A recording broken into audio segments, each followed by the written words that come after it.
Prom has always been the favorite event for everyone, but not for me. I was an introvert. I've always been alone. Never had any friends in my whole life except for Maria. I was at the top of my class, always a bit of a nerd. I would spend my whole time in the library with books and homework. Chris was in the same class as me. He was one of the most famous and handsome boys in the school, very popular with the girls and had a very big friend circle. However, he was very bad at studies. He was never a regular student, always missing classes and never on time. His grades were also very poor. I never liked him from the start.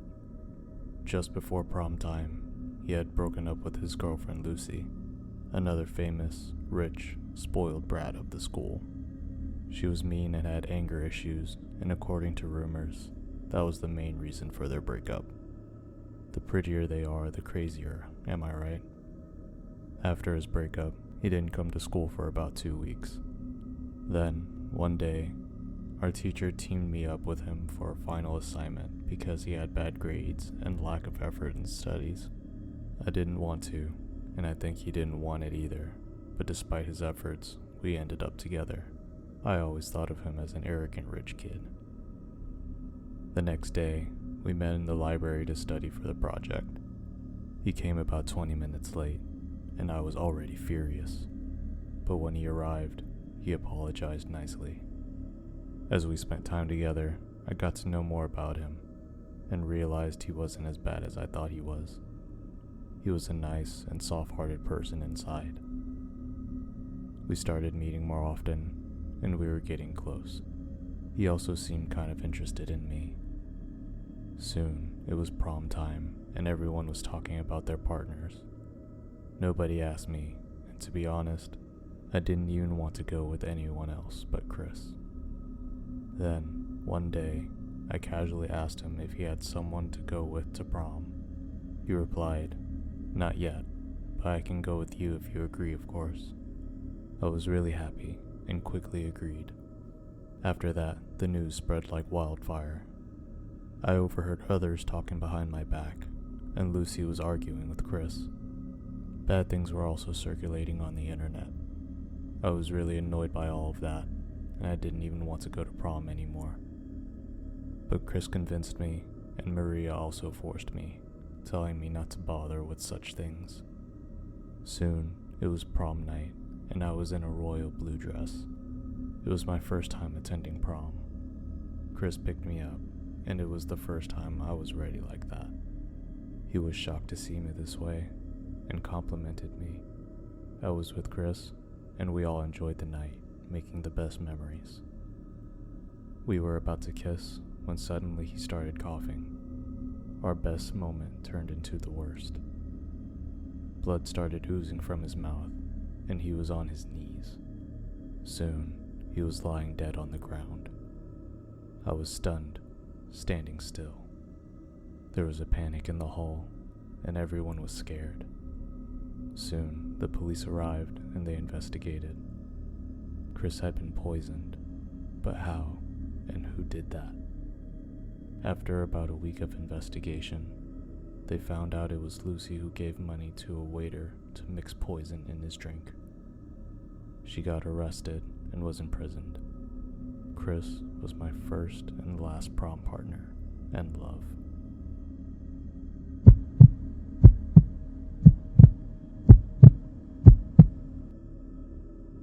I was always bullied at my high school. I was a loner, and at that time, my parents were going through a separation that really disturbed me. Everyone stopped talking to me, and then I started to keep quiet to avoid causing any more problems and tried to ignore it. There were 3 of them, Joel, Mike, and Jake, who were going beyond limits. They were known throughout the whole school for their bullying, and I was one of their favorite victims. I would simply do what they asked me to do, and if I ignored them, they'd just say mean things and then let go. The more I kept quiet, the more dominant and extreme they became over time. Then she came, Alba, the new admission, blue eyes, blonde hair. I fell for her at first sight. I I secretly had a crush on her. I would look at her from a distance and write about her in my diary, where I poured out my feelings. One day, while I was writing in my diary, Mike and his group suddenly came and took it away from me. They started reading it out loud to torture me. I had written about my feelings for Alba in it. Everyone around started laughing at me. I was really embarrassed, especially since Alba was there, which made me feel even worse. I snatched my diary back and left right away. I didn't go to school for a week after that. After I rejoined, Alba approached me. I thought she would add to my embarrassment, but what she asked me next was unbelievable. She asked me to go to prom with her. I was stunned. Nobody had asked me to prom, nor was I expecting anyone to, but it was like a dream come true. I thought she would have been put off by me, but she adored me instead. She thought it was really sweet. My happiness was on cloud 9, and I couldn't wait for prom night. What felt like an eternity had finally arrived. The night I had been waiting for was finally here. I was all dressed up. After all, I was going with the girl of my dreams. I picked her up, and she was looking gorgeous in her red dress. Soon, we were at the venue. Everyone was enjoying themselves, and we also joined in, relishing the moment. Then, just before the prom couple was about to be announced, I confessed my feelings to her. She was holding a glass of juice, which she threw in my face. I didn't understand what was happening or why she was acting this way. She made a malicious smile, and everyone started looking at me.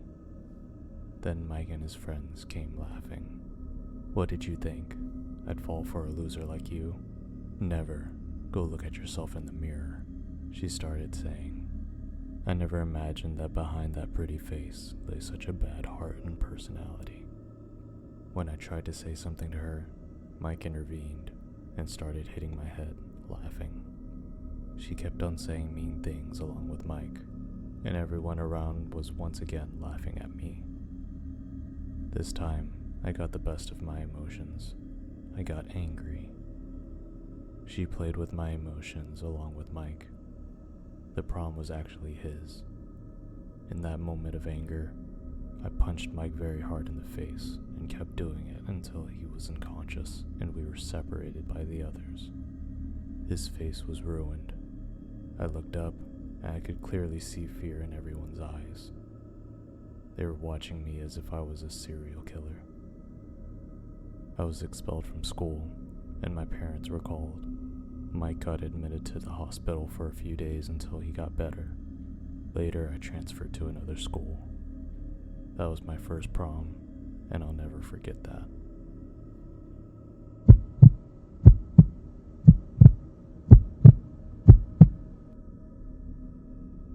After the summer break, I had an extreme glow up in high school. I got my hair done, nails done, and treated my acne-prone skin. My appearance had changed drastically. Because of this, many boys at school started noticing me and approaching me, and the same happened when it came to prom. Many boys asked me to prom, but I rejected them all for Jim. He had been my crush for a long time, and I thought I would approach him, but surprisingly, he asked me to prom. My happiness knew no bounds. My dream had come true. I quickly said yes, but then strange things started happening to me. I began receiving texts from an unknown number. It was a love confession warning me not to go to prom with Jim. At first, I decided to ignore it, but it continued for days. So I blocked the number, but I kept receiving such messages, each time from a different number. Things didn't stop there. I even started receiving letters written in blood. Then one night, I woke up to a sudden sound. When I opened my eyes, I saw a shadow at my window that vanished. I was really scared after that. I even shared everything with Jim, and he assured me that nothing would happen as long as I was with him. The day finally arrived. I was kind of nervous and scared, but I couldn't let it ruin my day. So I got ready and was waiting for Jim when I received his text saying that he couldn't pick me up. He told me just to meet him there, so I did. I was standing at the front of the venue, waiting for him, when I got another text from Jim. He said he was around the back and to meet him there. As I walked towards the back of the building, in what felt like the longest walk of my life, I finally found the door. I went in, and it was dark as I entered. Something didn't feel right. Why did he want to meet here, and not the main entrance? Why the sudden change? I was curious, and still excited to take him to the party and enjoy our night, so I went. But there was no Jim anywhere, just another boy from my class. He was a strange, quiet kid who never talked to anyone. He looked at me cynically and started asking weird questions, like why I didn't come with him and that I deserved him. I got furious and asked him where's Jim and how he got Jim's phone, but he continued with his nonsense. So I decided to leave, but he grabbed my arm and took out a knife. My heart stopped beating at that moment. I was truly terrified. I pushed him away and tried to run, but he attacked. I suffered a severe cut on my arm and fell to the ground. As he was about to stab me again, Jim came and hit him on the head. He saved my life and called the police. We told them everything.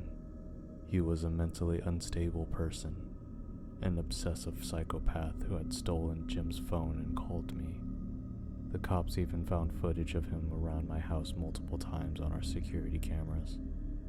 It still scares me to even think about it today. What would he have done to me if Jim hadn't arrived on time?